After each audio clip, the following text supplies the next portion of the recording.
Ladies and gentlemen, the story you are about to hear is true. The names have been changed to protect the innocent. Fatima Cigarettes, king size, extra mild and soothing, brings you Dragnet on both radio and television.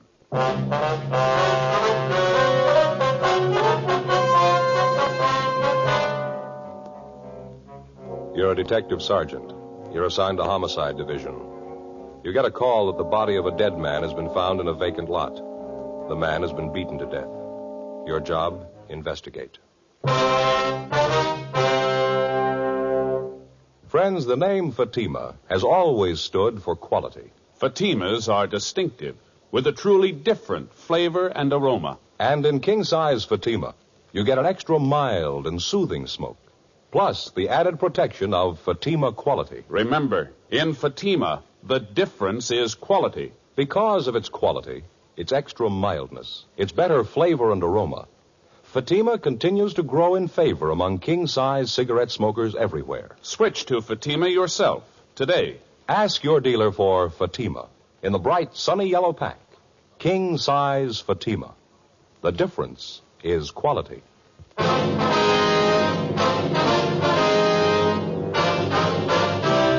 Dragnet, the documented drama of an actual crime. For the next 30 minutes, in cooperation with the Los Angeles Police Department, you will travel step by step on the side of the law through an actual case transcribed from official police files. From beginning to end, from crime to punishment, Dragnet is the story of your police force in action. It was Wednesday, February 6th. It was cold in Los Angeles. We were working the day watch out of Homicide Division. My partner's Frank Smith. The boss is Captain Lorman. My name's Friday. It was 10:14 a.m. when I got to room 42. Homicide. Frank? In here, Joe. Right. Hi. Morning, Skipper. Joe, Smith says you ran into a bad one out there in Fountain. Yeah, we did. Must have been quite a fight out there. The victim's clothes were pretty well torn up. The ground around the body was all trampled. So wonder we could tell that much. How do you mean? Well, the body was found by a couple of schoolgirls. The vacant lot out there near Fountain and Selma. Girls took a shortcut through the lot, and when they saw the body, they let out enough screams to get the whole neighborhood over there. Mother put in the call. By the time the radio unit got there, the neighbors had walked over the whole area. They got the people back right away, but most of the physical evidence, if there was any, had been trampled out. That helps. Any of those people see or hear anything? No, nothing. How was he killed? We found a big piece of concrete near the body, bloodstains on it. The crime lab's checking it now. Did they find anything else? No, they're still checking the scene. Lee's going to call. Crowd made such a mess out of the place. A lot of houses around there. Somebody must have heard something. Well, we talked to a young girl, lives a couple of doors down from the lot. Seems she and her boyfriend were coming home from a show. Said about 9:45, 10 o'clock, they noticed a car parked in front of the lot. Yeah. The girl said they noticed it right away. Afraid it might be some guys out to cause trouble. She told us that when she and her boyfriend walked by, they heard loud talking, men arguing. Mm-hmm. She able to describe the car? He just said it was a dark sedan, late model, 51 or 52. We checked the boyfriend. He told about the same story. He said he thought the car was a dark blue Ford. Yeah. Well, anyway, the girl said she got scared and went right into the house. A few minutes later, they heard a car tear by. They looked up the street, and the parked car was gone. This was around 10 o'clock. Yeah, that's right. That might make it about the time of the killing. Well, we'll know better when the body's posted. The girl or her boyfriend able to describe the men? No soap, Skipper. All they could tell us was it looked like there were two men in the car. Said they couldn't get a good look at them. License number? No. The boy said he thought of taking it down, but he didn't. Tough break. Hanson and Cummings helped check the neighborhood. They didn't do any better. Seems like everybody in the vicinity was away for the evening. Anything from the coroner, Frank? Well, Hanson just brought this in. Guys with all the stuff in his pockets. Yeah, let's take a look. Driver's license. Name's John Allen Iverson. Address been scratched. No, here it is, on the back. Had it changed. 6295 North Serrano Avenue. Height 5'9", born October 2nd, 23. Make it 28, huh? Yeah, that's right. Weight 136, eyes hazel, brown hair. What else is in here? Calendar from an oil company, blank check, picture of a puppy, Dalmatian, huh? Yeah, looks like it, doesn't it? Picture of a woman. Let's see that. Here, wait a minute, here's a card. Case of accident, please notify Mrs. Alfred Iverson, mother, 6295 Serrano Avenue, Hollywood 98844. Probably her picture. She been notified yet? No, not yet. Keys, comb, nail file, cigarettes, couple of slugs. Good for one play. Match folder. Let me see that, huh? George's Pool and Snooker, Burbank Boulevard. Yeah. Found $13.42 in his pocket. He was wearing a wristwatch, too. Yeah, the watch looked new. It was expensive. Money in the watch still there. Doesn't look like robbery. No, not much. Seems a thief would have taken them anyway. Any ideas on a motive? Well, it's hard to say, Skipper. Could be almost anything. Not much to go on. Lousy thing. Yeah, and it's not getting any better. Yeah? We got to tell his mother now.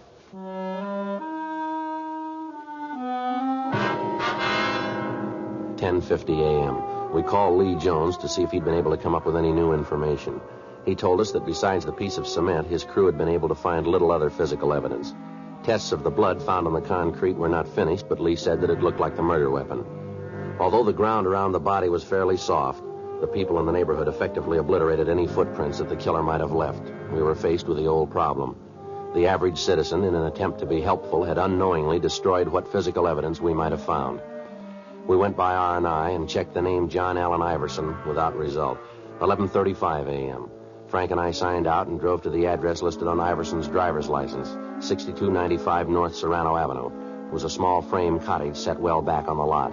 The yard was well kept, and as we climbed the front stairs, we could hear a dog barking in the rear of the house. We rang the bell, and a lady in her middle 60s answered the door. It was the woman in the picture that we'd found in Iverson's wallet. Yes? Mrs. Iverson? Yes? Police officers, ma'am. I'd like to talk to you if we could. Well, of course. Won't you come in? Thank you very much. You'll have to excuse the way I look. I was in the middle of baking. What was it you wanted, officer? Oh, I'm sorry. I don't remember your name. Joe Friday, ma'am. This is my partner, Frank Smith. How do? Is it about the dog barking at night? We've tried to keep him quiet. Alarm clocks, hot water bottles, everything. He's just a puppy, though, officers. He doesn't know. No, ma'am. It's not about the dog. It's about your boy. John? What's he done? Well, he's had an accident, Miss Iverson. An accident? John? Yes, ma'am. Serious? Yes, ma'am. It's pretty serious. You're sure it's my boy? John Allen Iverson? Yes, ma'am. It's your boy. He's in a hospital. Is that it? No, ma'am. He's not in the hospital. Not in a hospital? He's dead? Yes, ma'am. I'm sorry. John Allen Iverson? You're sure? Yes, ma'am. We're sure. Oh, no. It can't be. I won't let it be. John, my baby. You've got to be wrong. No, I'm sorry, ma'am.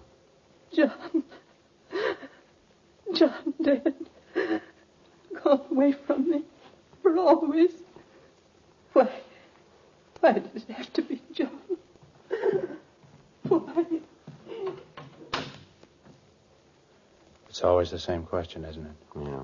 How do you answer it?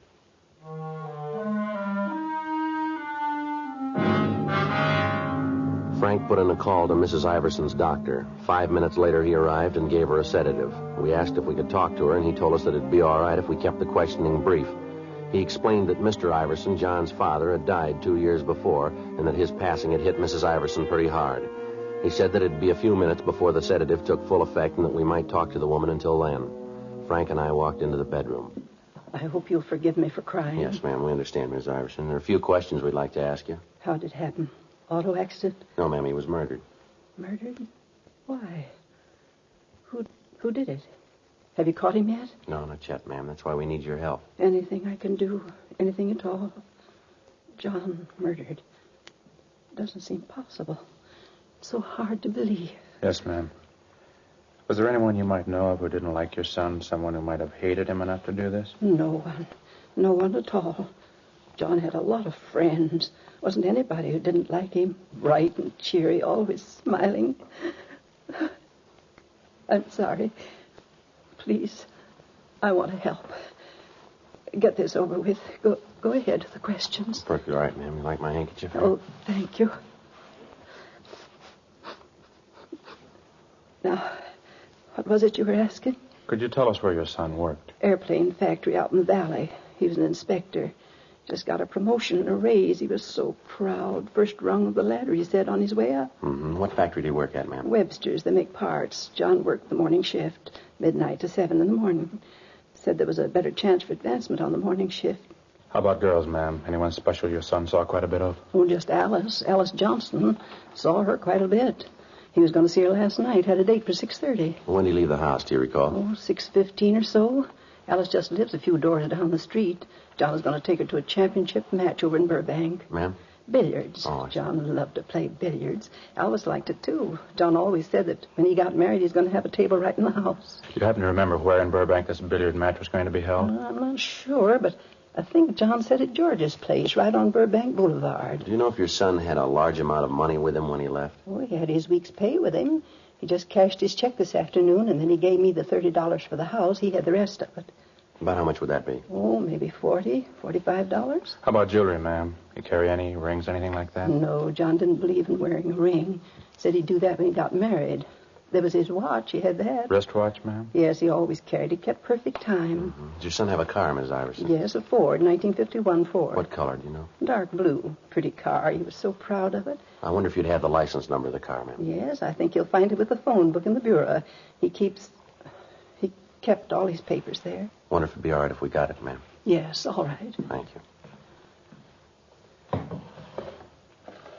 This it, ma'am? Yes, that's it. I still can't believe it. Yes, ma'am. It's going to be a hard thing to get used to, isn't it? Ma'am? Life without a son.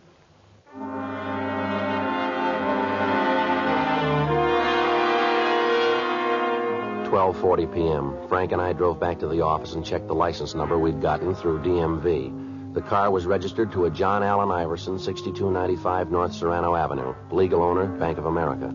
A local and an all-points bulletin were gotten out on the car, all occupants to be held for investigation.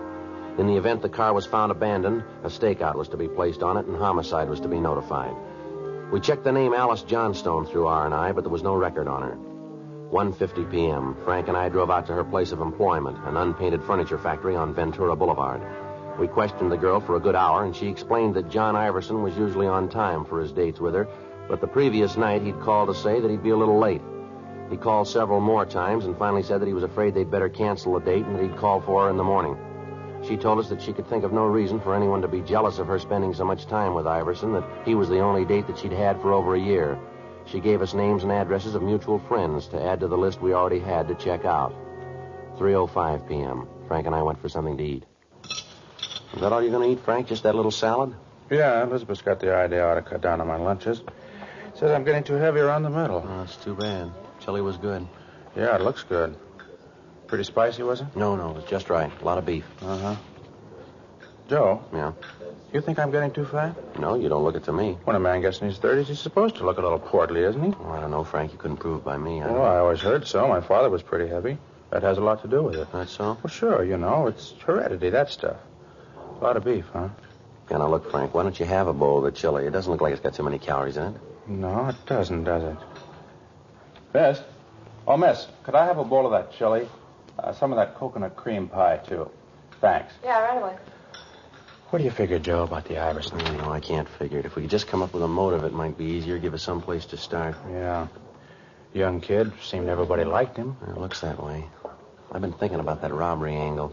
His mother said he left the house with about $45, didn't she? Well, we find him, and he's only got 13 of it left. Where'd the rest go? And that watch. If anybody was going to hold him up, they'd take the watch. They could have gotten something for it. Figure revenge? Jealousy? I don't know. The girl said there wasn't any reason for that.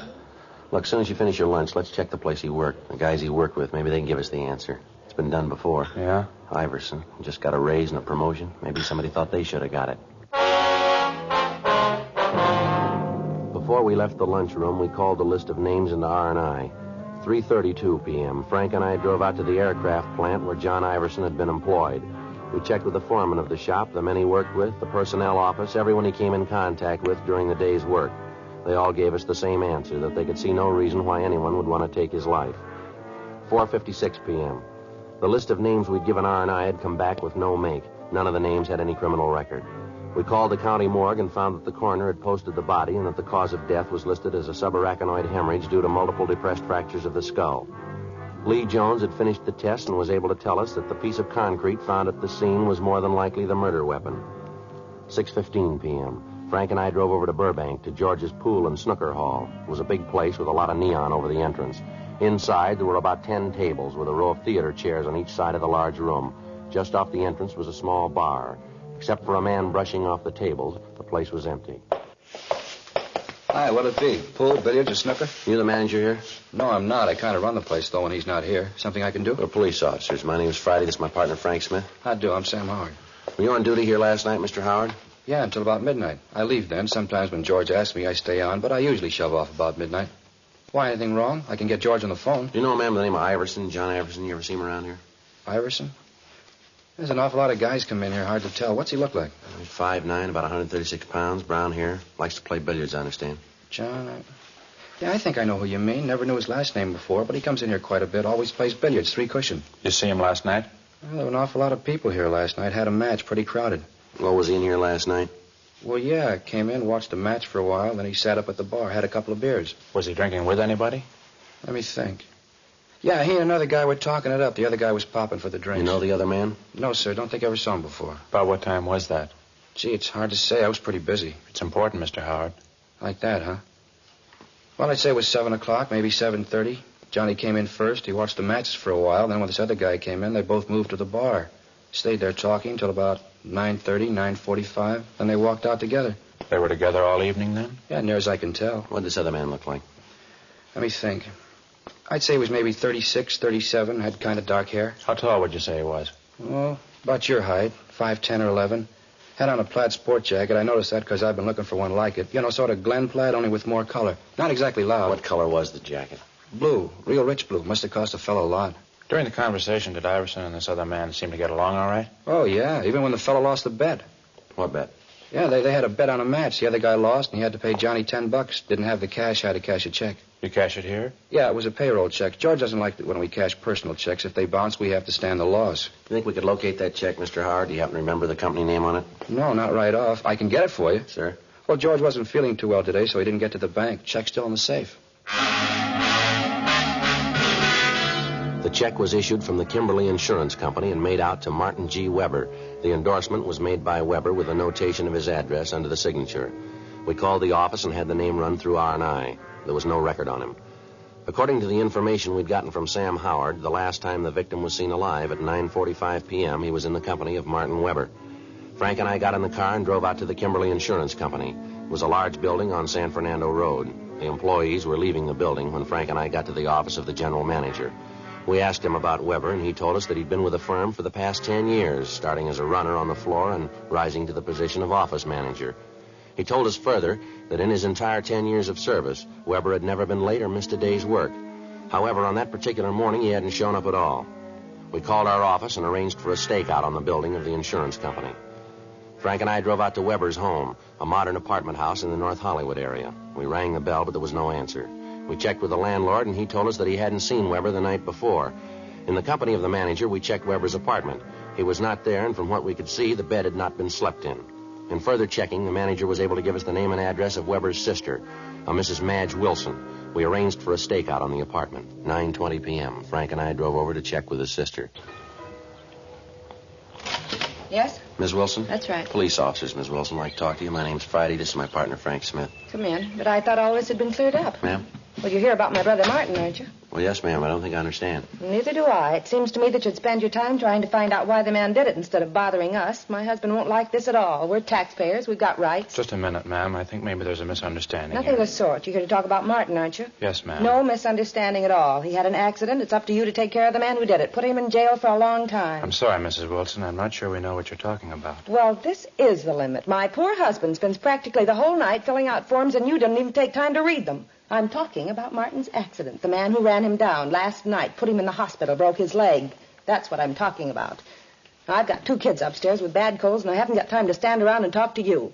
If there's anything else you want to know, you can talk to my husband. He'll tell you. You say your brother was run down by a car last night, ma'am?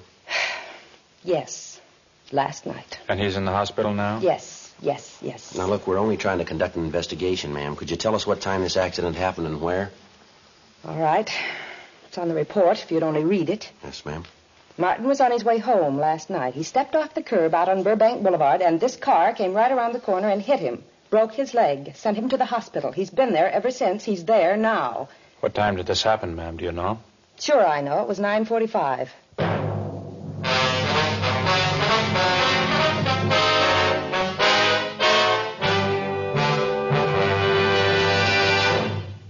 You are listening to Dragnet, authentic stories of your police force in action. Friends, the name Fatima has always stood for quality. Fatimas are distinctive, with a truly different flavor and aroma. And in king-size Fatima, you get an extra mild and soothing smoke, plus the added protection of Fatima quality. Yes, there's a good reason why Fatima continues to grow in favor among king-size cigarette smokers everywhere. In Fatima, the difference is quality. Quality of tobaccos, the finest Turkish and domestic varieties, extra mild and superbly blended to give you a much different, much better flavor and aroma. Quality of manufacture. Smooth, round, perfect cigarettes. Rolled in the finest paper money can buy. Quality even to the appearance of the bright, sunny yellow pack So next time, insist on Fatima quality. Look for the bright, sunny yellow pack. Smoke Fatima, the extra mild and soothing king-size cigarette, with the added protection of Fatima quality.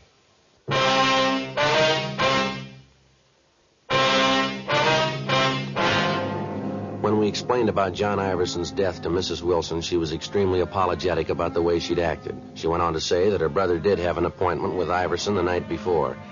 We put in a call to Sergeant Erbson of the Accident Record Bureau downtown, and he told us that there was a traffic accident report which listed the time of the accident at 9:46, corroborating the story given us by Mrs. Wilson. Weber had been given emergency treatment at Georgia Street and then transferred to General Hospital. From what Sam Howard had told us, we knew that Iverson had been alive at approximately 9:45 p.m. The deputy coroners fixed the time of death at approximately 10 or 10:30 p.m. The fact that Martin Weber had been run down by a car at 9:46 p.m. seemed to absolve him of any part in the crime. The stakeouts at his place of business and his home were removed. Frank and I drove over to General Hospital to interview Martin Weber. His leg was in traction, but he seemed to be in good spirits. I was on my way home, just stepped off the curb to catch a bus. Next thing I know, I looked up right into a pair of headlights. Almost scared me to death. I see. Then whammo, I was on the street, my leg broken. Oh, well, I'm covered. The whole thing won't cost me a cent. Yes, sir. We were talking to Sam Howard over at George's billiard hall. He said you were there with John Iverson last night. That right? Yeah, that's right. Had a talk with old John. Had a big business deal, trying to sell him some insurance. Oh, I didn't know you were a salesman, Mr. Weber. Well, I'm not really. Office manager. I don't like the job. Figured if I could bring in a good sale, the boss might let me have a crack at selling. Well, did Iverson give you any indication that he wanted any insurance? Well, not right off. He's always been worried about his mother, though. You know, if anything should happen to him. Yeah. Anyway, a couple of days ago, one of the pressmen out at the plant where John works was killed. Accident. I thought this might be a good chance to try to sell John some coverage. You know, life. Leave his mother a little something. Yes, sir. Well, old John wasn't an easy one, let me tell you. Told me he wasn't completely sold on insurance yet, and then he said he'd leave it up to the billiard match. Sir? If the championship changed hands, then John would buy some insurance. If it didn't, I had to pay him $10. I lost. Had to cash my paycheck to do it, too. Yeah, those are the breaks, though, aren't they? Lose a sale and then get hit by a car. Say, what's this all about, anyway? Why all the questions about old John? Well, he was killed last night, Mr. Weber.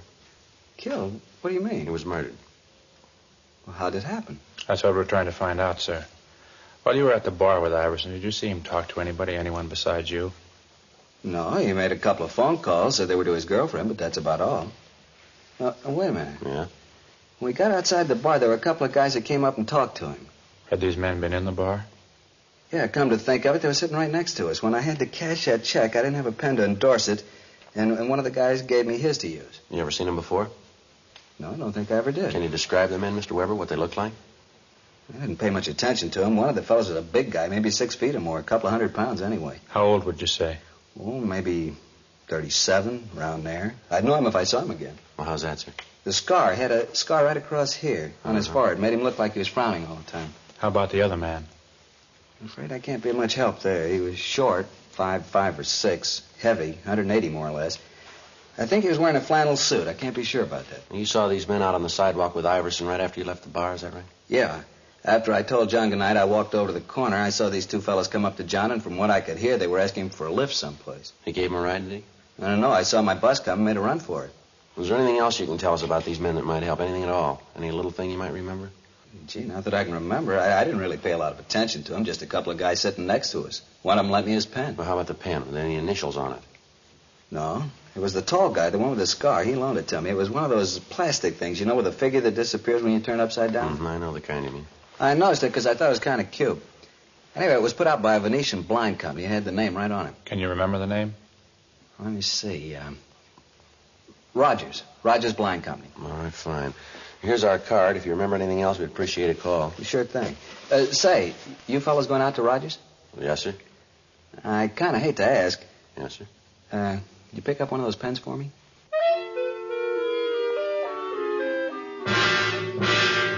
11:35 p.m. We called the office, and they told us that Iverson's car had been found abandoned up on Wonderland Drive in Laurel Canyon. It was taken to the police garage and impounded. The crime lab had gone over the car for fingerprints, and in eliminating the prints of the people known to have been in the car and friends of Iverson, they'd come up with one unidentified print. As remote as it was, the lead about the pen had to be checked out. We called the Rogers Blind Company, and the night watchman gave us the home phone number of the personnel manager. We called him, and he agreed to meet us at the plant. We gave him the description of the man who had talked to Iverson outside of the bar, and he was able to identify him as a Peter Standish, a former salesman with the company.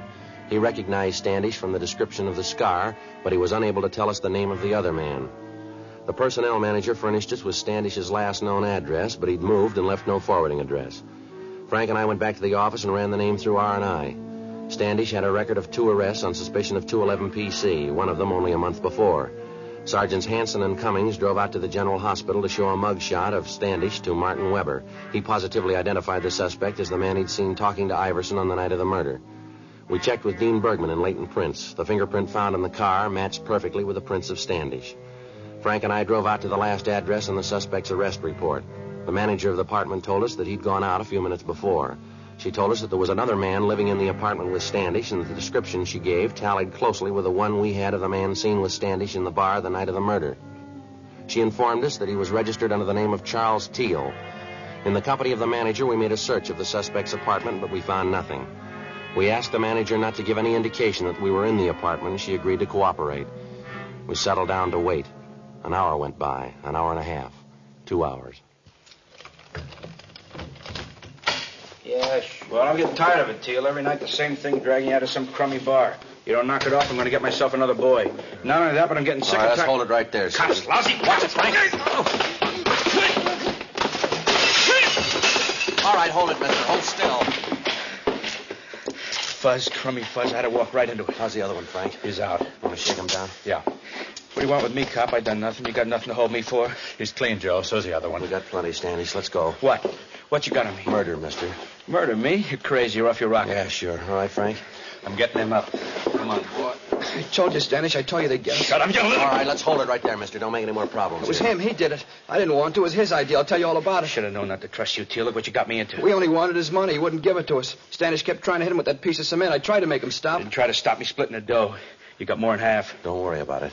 What do you mean? You'll split this one even.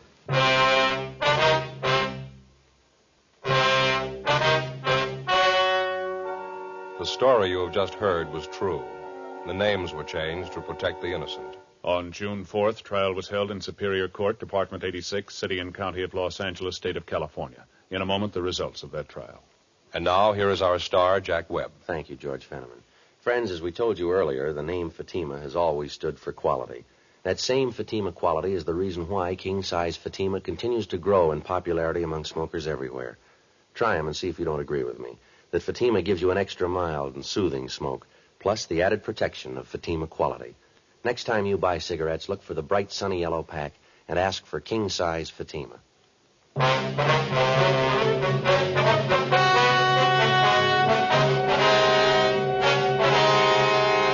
Peter James Standish and Charles Edward Teal were tried and convicted of robbery and murder in the first degree. They were sentenced to life imprisonment.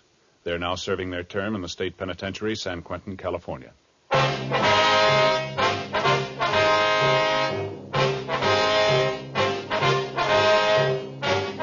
You have just heard Dragnet, a series of authentic cases from official files.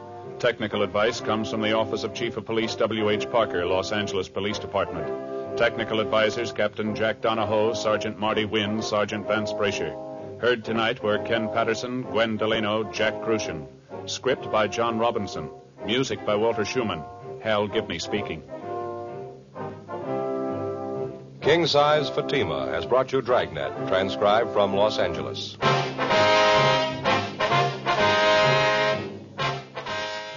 Friday, hear the Mario Lanza Show over NBC.